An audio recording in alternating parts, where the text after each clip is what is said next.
ସ୍ଥାନୀୟ ବଗଲା ଧର୍ମଶାଳା ପରିସରରେ ଶୁକ୍ରବାର ସନ୍ଧ୍ୟାରେ ଇଣ୍ଡିଆ ଟ୍ରେଡ୍ ଏକ୍ସପୋ 2026 ତୃତୀୟ ସଂସ୍କରଣ ଉଦ୍ଘାଟିତ ହୋଇଛି। ଅବସରପ୍ରାପ୍ତ ପିଡବ୍ଲ୍ୟୁଡି ଇଞ୍ଜିନିୟର ଜଳଧର ପ୍ରଧାନ ଏହାକୁ ଉଦ୍ଘାଟନ କରିଥିଲେ। ଏହି ଅବସରରେ ଅନ୍ୟମାନଙ୍କ ମଧ୍ୟରେ ବିଶିଷ୍ଟ ବ୍ୟବସାୟୀ ସୁବିମଳ ଭଦ୍ର, ବିଶିଷ୍ଟ ବ୍ୟବସାୟୀ ସୁବ୍ରତ ମହାନ୍ତି ଏବଂ shadow advertising and communication private ଲିମିଟେଡ୍ର ସଂସ୍ଥାପକ ତାପସ ମହାନ୍ତି ପ୍ରମୁଖ ଯୋଗ ଦେଇଥିଲେ। ଏହି ଏକ୍ସପୋରେ 8ଟି ଦେଶର ବ୍ୟବସାୟୀ ଯୋଗ ଦେଇଥିବା ବେଳେ ଭାରତର 20ଟି ରାଜ୍ୟର ବିଭିନ୍ନ ପ୍ରକାରର ଉତ୍ପାଦ ପ୍ରଦର୍ଶିତ ହେଉଛି। 100ରୁ ଅଧିକ ଷ୍ଟଲରେ ଦେଶୀ ଓ ବିଦେଶୀ ଉତ୍ପାଦର ବିଶେଷ ପ୍ରଦର୍ଶନୀ ଦର୍ଶକମାନଙ୍କୁ ବହୁତ ଆକର୍ଷିତ କରୁଛି। ଏହି ବ୍ୟାପାର ମେଳାର ପ୍ରମୁଖ ଆକର୍ଷଣ ଭିତରେ ରହିଛି artificial jewellery, royal dry fruits, Thailand footwear, ଘରକରଣା ସାମଗ୍ରୀ, Hyderabadi furniture, antique furniture, Banarasi sari, south Indian sari, Punjabi suit, body massager ସହ ବହୁ ପ୍ରକାରର ଘରୋଇ ଓ ଲାଇଫଷ୍ଟାଇଲ ଉତ୍ପାଦ ରହିଛି। ପରିବାର ସହ ସପିଂ, ବିନୋଦନ ଓ ନୂତନ ବ୍ୟବସାୟିକ ସଂଯୋଗ ସୃଷ୍ଟି ପାଇଁ ଏହି ଏକ୍ସପୋ ଏକ ଅଦ୍ଭୁତ ସୁଯୋଗ ହୋଇଥିବା ବେଳେ ପ୍ରଥମ ଦିନରୁ ଦର୍ଶକମାନଙ୍କର ଭିଡ଼ ଦେଖିବାକୁ ମିଳିଛି।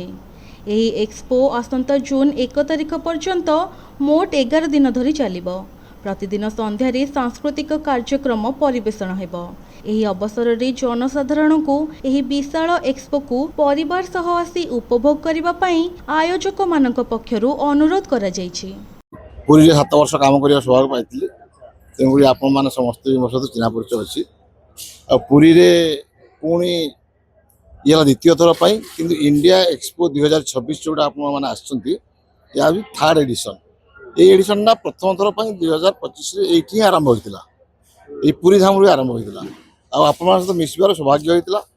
ଏବେ ଦ୍ୱିତୀୟ ସଂସ୍କରଣ କରିବା କାରଣ ହେଉଛି ଗଲା ଥର ପ୍ରଥମ ଥର ଆରମ୍ଭ କରିବାରୁ ଯେଉଁ ଚିନ୍ତାଧାରା ନେଇ କରିଥିଲେ ବାବୁ, ସେତିକ ସବୁ ସମ୍ପୂର୍ଣ୍ଣ ହୋଇପାରିନଥିଲା।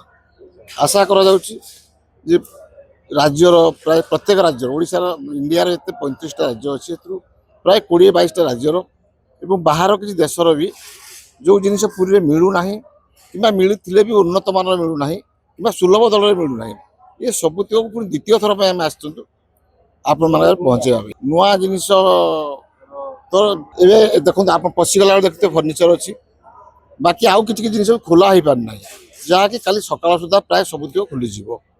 କିନ୍ତୁ ଆଜି ଯେହେତୁ ତାରିଖ ନିର୍ଦ୍ଧାରଣ କରାହେଇଥିଲା, ଜିଲ୍ଲା ପ୍ରଶାସନ ଏବଂ ଆପଣମାନଙ୍କର ସହଯୋଗ ଏସବୁକୁ ନେଇକି ଆଜି ଆରମ୍ଭ କରିଦିଆହେଉଛି। ପାଖାପାଖି 85ରୁ 100 ଷ୍ଟଲ୍ ଆମେ ଆଶା କରୁଛୁ। ଗଲାଥର ବି 70-80 ଷ୍ଟଲ୍ ହେଇଥିଲା, ଏଥର ଅଧିକା ଷ୍ଟଲ୍ ହେଉଛି। ଗଲାଥର ଯାହା ଆପଣମାନେ ଦେଖିବେ, ଯାହା ବି ଜିନିଷ ଗଲାଥର ଆସିଥିଲା ତାଠୁ ଆହୁରି 10-15 ପ୍ରକାର ଅଧିକା ଜିନିଷ ଆସୁଛି। ଦେଖନ୍ତୁ, ଏ ଗୋଟିଏ ଜାଗାରେ ପ୍ରାୟ ବହୁତ ପ୍ରକାର ଜିନିଷ ମିଳୁଛି। ତ ଆପଣ ପୁରୀରେ କିଛି ଜିନିଷ ନାହିଁ ବୋଲି ତାହା ନୁହଁ। ପୁରୀ ତ ସାରା ବିଶ୍ୱରୁ ଲୋକ ଆସୁଛନ୍ତି, ନାହିଁ କରିବା କେମିତି? ପୁରୀରେ ସବୁ ହିଁ ମିଳୁଛି। ଯେଉଁଠି ଜଗନ୍ନାଥ ଅଛନ୍ତି ସେଠି ସବୁ ମିଳିବ ହିଁ ମିଳିବ, କିନ୍ତୁ ସବୁ ପ୍ରକାର ଜିନିଷ ମିଳିବ, ଗୋଟିଏ ଜାଗାରେ ମିଳିବ, ସୁଲଭ ଦରରେ ମିଳିବ। ଏଇ 3ଟା ଲକ୍ଷ୍ୟ, ଇଏ 22ରୁ 1 ତାରିଖ ପର୍ଯ୍ୟନ୍ତ 11 ଦିନ ପର୍ଯ୍ୟନ୍ତ ଚାଲିବ। ବିଜନେସ୍ର ତ ଯାହା ବି ସଂସ୍ଥା ତରଫରୁ, ମୁଁ ତ ସଂସ୍ଥାର ବିଜନେସ୍ ବିଷୟରେ କହିପାରିବି ନାହିଁ। ଆଜି ଅତିଥି ମୁଁ ଏତିକି କହିପାରିବି, ଗଲାଥର ବି ସେ କରିଥିଲେ, ଏଥର ବି କରୁଛନ୍ତି, କିନ୍ତୁ ବିଜନେସ୍ ଉଦ୍ଦେଶ୍ୟ ନଥିଲା।